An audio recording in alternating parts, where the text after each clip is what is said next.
ஆஹா, owner ரொம்ப மும்முரமா பேரம் பேசுறாரு. சரி, நம்ம வந்த வேலையை பார்த்துட்டு சாட்டு போட்டு போவோம். ஆஹா, ப்ளூ கலர் நம்ம ஆளுக்கு பிடிச்ச கலர். இதை போட்டு போயிட்டு நம்ம ஆளை இம்ப்ரெஸ் பண்ணுவோம். அண்ணே, ஸ்லிப்பர் வேணும்ண்ணே. பாருங்க ப்ரோ, உங்க பின்னாடி தான் ப்ரோ இருக்கு.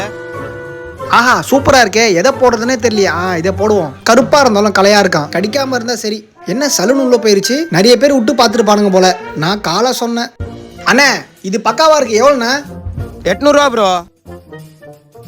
என்னண்ணே இவ்வளோ ரேட்டு சொல்றீங்க, கொஞ்சம் கம்மி பண்ணுங்கண்ணே. ப்ரோ இங்க ஃபிக்ஸட் ரேட்டு தான் ப்ரோ, கம்மிலாம் பண்ண மாட்டேன் ப்ரோ. சரி ஓகேண்ணே, எனக்கு இந்த ஸ்லிப்பர் வேணாண்ணே. நான் வேற கடையை பார்த்துக்கிறேன். அடுத்தவன் போட்டதை நான் போட மாட்டேன். ப்ரோ உங்க செருப்பை மறந்து இங்கேயே விட்டு போறீங்க பாருங்க, போட்டுன்னு போங்க. கார்பரேட்டர் வாங்க கண்டுபிடிச்சிட்டான்டா. அண்ணே, ஞாபகம் வச்சு சொன்னதுக்கு ரொம்ப நன்றிண்ணே. வர்த்தமாமே டர். ஓகேப்பா.